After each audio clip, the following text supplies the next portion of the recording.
Unfortunately, today has come to be my last day here on the island of Koh Phangan, but I have been living here for almost a month doing a bit of remote work and really dedicating time to this YouTube channel. So I thought it'd be a good idea just before I leave to give you a bit of an insight as to what it's like living here for a month. Now, if you've never heard of this island before, it is mostly famous for its full moon parties that happen on the south of the island.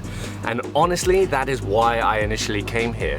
But it didn't take long for me to realize that I absolutely hated it. It was full of 19-year-olds on their gap year, just getting absolutely blackout, and that was totally not my scene. So I almost honestly left this island, but decided to give it a chance. So I headed further up the west coast, kind of to the northern region, and found this awesome jungle hostel called Shiralia.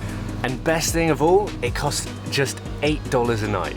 If beautiful beaches and being outside in nature is something that you're super into, this is a great island for it. From incredible hikes in the jungle to snorkeling and diving in the ocean and beaches to explore. There's pretty much endless things to do if you're an outdoors person. And when it comes to nightlife, there's definitely no shortage of that. There are many, many beaches with beautiful beachfront bars so you can have a drink and watch the sunset at the same time. Now, if you're remote working, this place is awesome because there are plenty of coffee shops and places to work with pretty fast internet. There are plenty of options for food here, ranging from relatively cheap Thai food all the way up to more expensive Western food that you might be more familiar with. And if you really wanted to, you could probably spend as little as €5 here.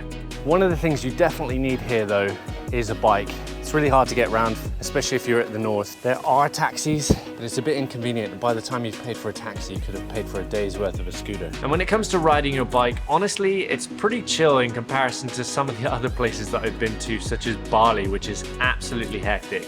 The roads here are pretty empty, so if you're kind of new to riding a bike, this is probably a good place to start.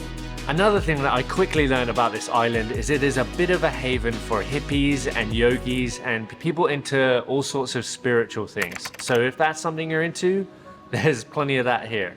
Now, in order to stay, I did need to extend my visa, and the process is pretty simple.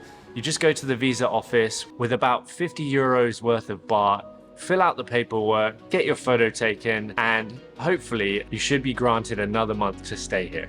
Overall, the island of Koh Phangan is a pretty awesome place to post up, especially if you're doing remote work. The climate's good, there's a lot of food options, and it's a very chill, just enjoyable island to stay at, and it doesn't cost too much either.